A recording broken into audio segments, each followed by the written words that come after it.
What's up, everybody? Mr. Dunstan here. I hope you're all doing well. Welcome to day two. Today's lesson is going to be basically you working through this Screencastify with me. So today, I just want you to listen up and follow along. There's something I'm going to ask you to do at the end when we're all done here. So check this out. All right, I'm going to go through something that I think is kind of cool. This is a really big number, 2,428,272,000. Imagine having that much money. That would be insane. If this number represented money, what you could do with that. You could buy a lot of things with that much money. All right, that's a huge number. Imagine if it was toothpicks or paper clips or cars. I mean, it's just a huge number of something, right? Over 2,428,000,000. I'm sorry, 2,428,272,000. All right, that is a huge number.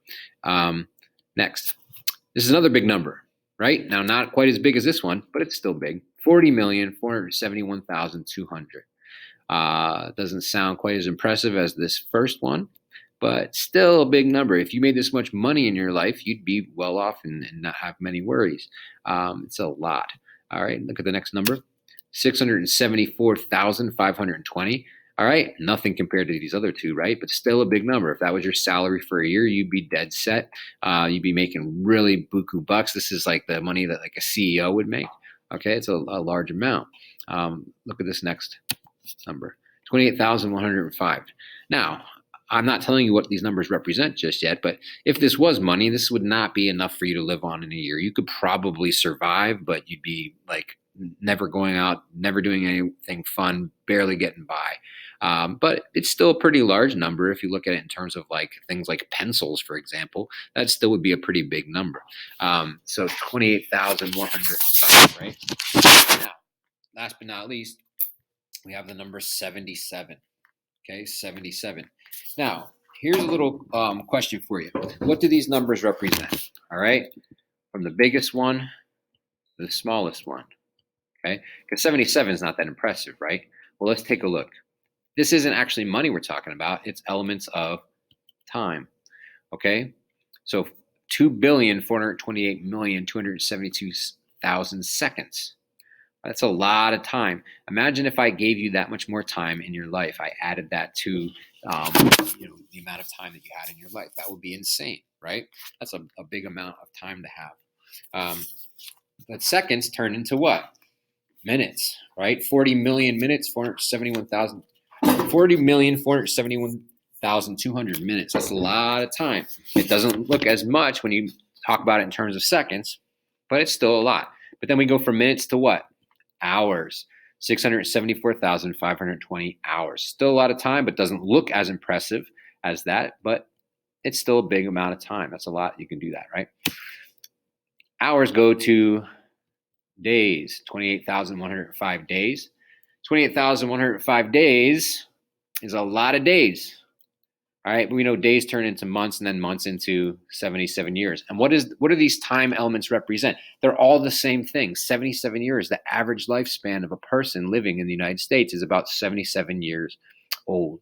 And that's the average lifespan if you are an American male, actually. Females tend to live on average a little bit longer than men. But 77 years is the average lifespan. So why am I bringing this up, guys? Why even talk about this? Well, not to freak you out, but at the end of the day, time is precious. When we look at that big number, the 2 billion one, it seems like we have a lot of time on our hands. But when we go down the line here and we're looking and we get all the way down to 77 years, it doesn't feel like a lot. And so my point is simply this: make the most of your time.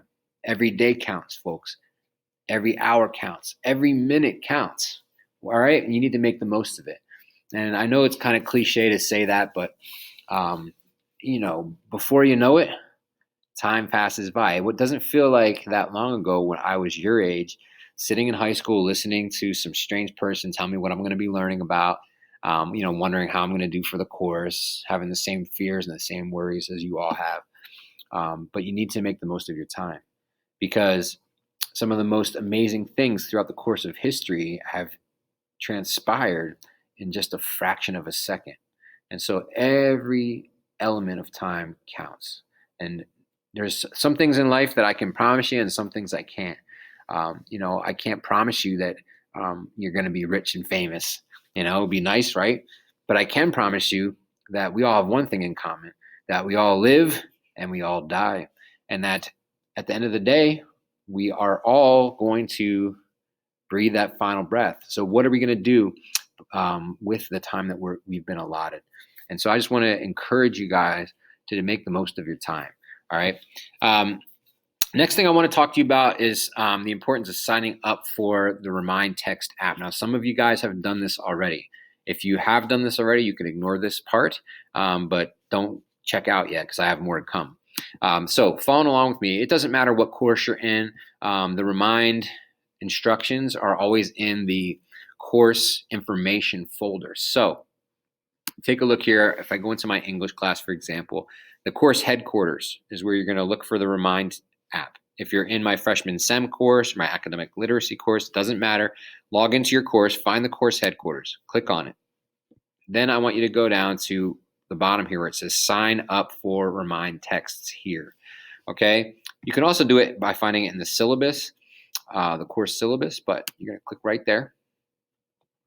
And then I want you to go to this URL. You can highlight it like this and copy it and paste it up here in your browser and go there. Or if you want, using your cell phone, you can text. So you want to open up your text messages, okay, and you want to text this, whatever your code is. Now, it's going to be different depending on the course.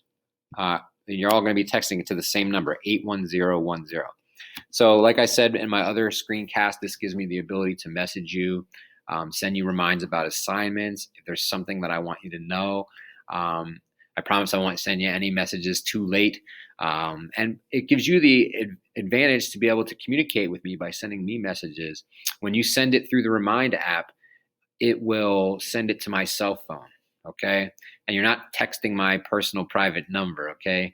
But it will notify me that there's a message from you, and then I will get back to you. So it's a great way to communicate. You can share this with your parents and have them sign up. I don't use this to get you in any type of trouble. It's just for extra help. Most of the time when you have something due, I'll send out a remind, don't forget this is due. But I don't send it out every single time, but it's an extra help. So please, folks, sign up for the Remind. With all things COVID right now, communication is key to success for all your classes. And so the Remind app helps us with that. All right, next thing I want to walk you through is a little PowerPoint that I put together here. Let's go to the beginning. Boom, boom, boom. All right, so just stick with me and follow along. Y'all know, let me get this going here. Y'all know who this is. This is Albert Einstein. So Albert Einstein is one of the most famous scientists in all of history. Brilliant man. He had a mind like no other. But did you know that he was 4 years old before he could even speak? And so that's pretty crazy, right? Most children, when they first start talking, are about a year old. They say a few words to 2 years old. They can start saying small sentences. But Einstein was 4. His parents were probably stressing, thinking something was wrong with him. And yet, despite his struggles, he was able to be successful. Sir Isaac Newton, famous scientist, he barely passed grade school. He's known, if you see here, for that famous theory of gravity. The story goes that he fell to sleep under an apple tree, and the apple fell from the tree and hit him in the head, and he realized there had to be something that caused that force to happen. And so what a wonderful man, made his mark in history and in education, but he struggled all through grade school, and yet he was successful. Beethoven, a wonderful musician, one of the most famous in all of music history. He actually was somewhat deaf in one of his ears, and he had a really hard time hearing. And his music teacher said that as a composer, as a writer of music, he's hopeless. He's got no shot. And yet he was successful. He actually learned to play the piano by putting his ear down to the piano and listening to the vibrations of the chords being struck. So absolutely amazing person. He struggled, and yet he was successful. Thomas Edison, all right, helped to invent the light bulb, the very reason why you're even able to look at this laptop right now. When he was a boy, his teacher told him that he was just too stupid to learn anything. All right, you got to love that. I wonder how many of us have ever been told that we were something that we knew we weren't. And yet people put labels on us, right? They project their beliefs onto us sometimes, and sometimes those things are incredibly unfair and they're not true, but yet we believe them. Imagine if Edison would have listened to his teacher and thought, you know what, I am stupid, but he didn't. He persevered, and he went on to great things. Right? He struggled, and yet he was successful. Michael Jordan, you all may have seen the recent documentary on him on Netflix. He was cut from his high school basketball team. I heard that years and years ago, and I was like shocked by this. Right? How could Jordan be cut? Well, he simply wasn't all that great. He didn't make the team. But he went back. What did he do? He put his nose to the grinder, and he worked hard, and he got better and better and better. And the year that he got cut was significant growth for him. Hall of Famers Bill Russell and Bob Cousy, they suffered the same fate, also cut from their high school teams, but they struggled, and yet they were what? Successful, right? A newspaper editor once fired Walt Disney because he had no good ideas. Now, everybody who's listening to this has seen a Disney movie at some point. All right, Disney owns everything. Okay, they own the Muppets. They own Marvel Comics. Pretty soon I think they're going to be buying Freedom High School next year. Or Mr. Laporta might be wearing Mickey Mouse here as our principal, right? Clearly, Walt Disney had some good ideas, all right, but he struggled. He almost, he got fired from this newspaper, all right, but he didn't give up. He struggled, and yet he was successful. Winston Churchill, a leader in World War II in Britain, brilliant military strategist, had a wonderful mind. He failed sixth grade. All right. Steven Spielberg, one of my favorite movie directors. He made movies like Indiana Jones and E.T. He dropped out of high school his sophomore year, and then he was persuaded to come back. But when he did come back, he was put into a learning disabled class, and then he only lasted a few months, and he dropped out of school forever. As a matter of fact, a few years ago, I should update this because he did go back and get his high school diploma. And so he struggled, right? He dropped out, and then he got placed in this learning disabled class. He could have given up, but he didn't. He persevered, all right, through his struggle. So check out this quote. This is by Oscar Wilde. It says, "Most people are other people. Their thoughts are someone else's opinions. Their lives a mimicry, a copy, right? Their passions a quotation." And why am I putting that? Well, what is Oscar Wilde saying? My point is this, that a lot of people don't really even know who they are. They just let everyone else define who they are for them. And they don't let their own passions be original. They just try to copy what everybody else is doing. And certainly we see that today with things like social media. Everybody looks the same and sounds the same and trying to do, their TikToks, and it's just super annoying. And nobody has original thoughts anymore. So I want to encourage you guys that if you struggled in the past, don't give up, and don't let what people have told you. Well, you're too stupid. You're never going to be good at English. You're always going to be a bad writer. You're always going to be a troubled kid. Don't let that define you. In fact, great things can come from adversity. And so when you are struggling with something, whether it's a physical limitation or it's an emotional struggle or there's some kind of thing you're going through, remember that difficulty can birth brilliance. And for all these guys that I just showed you and gals and throughout history that have really had a hard time with things, they've made their mark because they took that struggle and they used it for greatness later in their life. This is Chuck Palahniuk. He's an author. He wrote a book called Invisible Monsters. He said, "I hate how I don't feel real enough unless people are watching." And so many times we base our value on how other people see us. We base our value on outward appearances instead of who we are on the inside. And so I wanted to just say that in hopes to encourage you all. A lot of you may have struggled with school before in the past. And so each semester is a new start. It's a new beginning and a chance to do well. And I want you to know that, in my heart, I want you guys to do well too. And I want you to dig deep and not be defined by what other people have said about you. Regardless of what you struggled with in the past. All right. Okay. Next one. When I first got hired as a teacher, I sat down and I made a top 10 list. And so you guys will really enjoy this because I said to myself, well, what is it that I want to be? What kind of teacher do I want to be? And I thought, well, how can I explain what kind of teacher I want to be? Well, one of the ways I can do that is by talking about things that used to annoy me about teachers when I was in school. All right. So this is kind of like my list of what I don't want to be for you and what I am going to do my best to not be for you. So this is my top 10 list of annoying teachers. I'll go through these relatively quickly. All right. Number 10, teachers with no sense of humor. You guys are going to get to know me. I love to joke around. I love to laugh. I love a good joke. Okay. I try to incorporate a lot of humor into everything I do in the classroom. Um, I know I could have been a supermodel if I wanted to be, but I chose to be a teacher. See what I just did there? I like to laugh. So I could never stand teachers who were just too serious. Number 9, teachers who don't tell students what to expect on tests or projects, etc. That used to frustrate the heck out of me. When you sit down to take a test and you are like looking at a question, you're like, I do not remember ever talking about this ever. I will be very clear what I expect with any type of assessment we do. Okay. Number 8, teachers who act like they know everything. Some teachers are very arrogant. They think that they have all the answers. Guys, I don't. I make mistakes. I'm going to mess up. I think I know a lot, but I don't know everything. All right. Number 7, teachers who have favorites. That used to really tick me off. Sometimes you get a teacher who really favors the jocks or favors the cheerleaders or, whatever, favors the honors kids.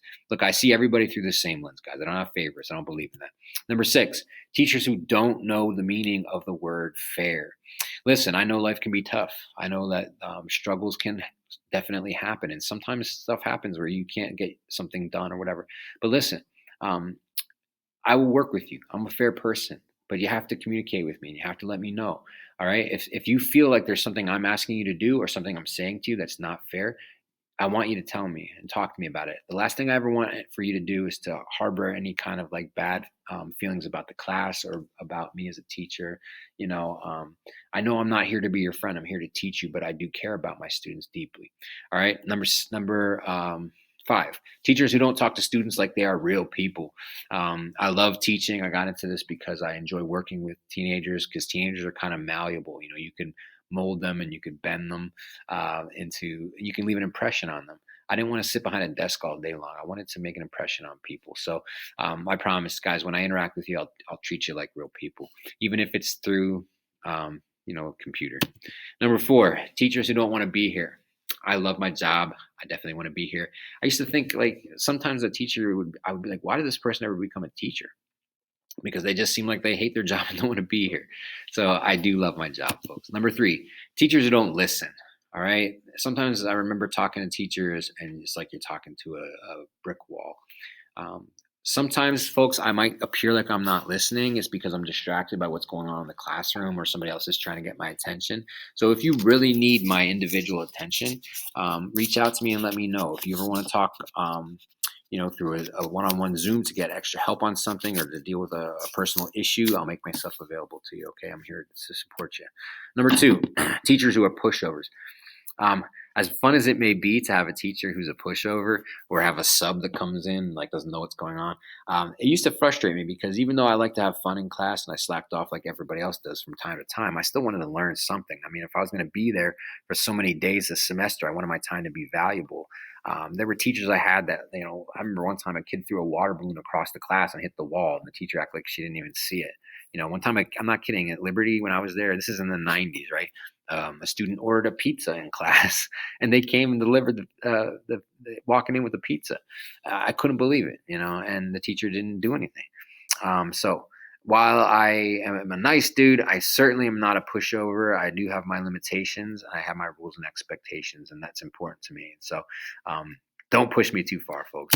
Number 1, the biggest annoying thing about teachers can be teachers who don't teach. And what do I mean by that? Well, sometimes you'll have a teacher who doesn't do the curriculum. Sometimes you have a teacher that just wants to play movies. That's fun, but it's not important and definitely doesn't do you any benefit. I do incorporate video clips and different things into my assignments, but they have to be pertinent to what we're doing in class. I had a teacher when I was at Liberty. I remember it was a history teacher, and the teacher would just come in Monday and Tuesday, hand out packets. We would look up the information in textbooks and fill out the packets. And then Wednesday, Thursday, he'd review the packets with us. And then there'd be a test or quiz on it on Friday. And that was the whole course. Was it easy? Yes. Did I get an A? Yes. Did I learn anything? No. All right. So that's teachers who don't teach. But y'all don't get off easily here, because not only did I come up with a top 10 list of annoying teachers, I came up with a top 10 list of annoying students. All right. Things in the almost 20 years I've been teaching that annoy me about students. It's good for you guys to know. Students who make excuses. All right. If you guys make a mistake, just admit to it. If you mess something up, admit to it. If you didn't do your work, just tell me. You'll find that things will go a lot better if you just are forthright and honest about what you struggle with. Now, some of these might not apply to you guys because you're not here with me physically, but still. Number 9, students who ask to go to the bathroom and leave for half the class. Now, of course, that's not going to bother you. If you have to go to the bathroom virtually, please turn off your camera. I'm joking. All right. But, that happens from time to time. Now, I don't expect that to be an issue with you guys when we're together on Mondays.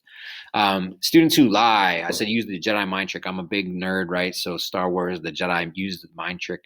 It's a power they have to convince people something is reality that's not. Sometimes I'll accuse a student of something like, if the student's talking or they're being rude, and I'll say, can you stop talking? And they'll say, I wasn't talking. And then I'm like, your mouth was moving and sound was coming out. So yeah, you were talking, So students sometimes try to use the Jedi mind trick, but it doesn't really work on me, right? Number 7, students who cheat. What is cheating? It's not just looking at somebody else's paper and trying to copy the answers. It's sharing information. Like if you guys are asked to do an assignment and you and your friend hand it in and I didn't tell you you can work together and you both have the same exact answers and the same exact wording, that's cheating. If you are not answering your questions on your own, you're not doing an assignment on your own, that's cheating. So guys, have some integrity. Don't cheat. If I catch you cheating or plagiarizing, copying somebody else's work, you and that other person will both get a 0. Okay. And number 6, students who take life too seriously. So just like teachers can be too serious, sometimes students can too. And students come in there in the class, and when you're miserable, it makes your teachers miserable too. And I know it works both ways, right? Number 5, students who want to be the center of attention. All right. So sometimes, that one kid who walks in a classroom like, oh my gosh, you know what I did this weekend? And like all this stuff, it's like they have to be the center of attention. And you guys, whether there's a handful of you in the course or there's a larger number of e-learners in the course, we need to be working together. All right. So I will help you out. Number 4, students who give up right away. If you guys make a mistake, don't give up. Keep trying. There are no dead ends with me. I will never just like cut you off if you're willing to try to work and help yourself out to fix mistakes. Number 3, students who think their cell phone is invisible. You don't have to worry about that. Now, I will say this though, and this is super important for my e-learners. When we're doing our Monday check-ins, I'm not going to necessarily require that you turn your camera on. That could change later down the road if I feel like people aren't paying attention. I will want you to answer questions live. Okay. I will want you to respond to me quickly, either by texting something in the chat or giving me like an emoji or something.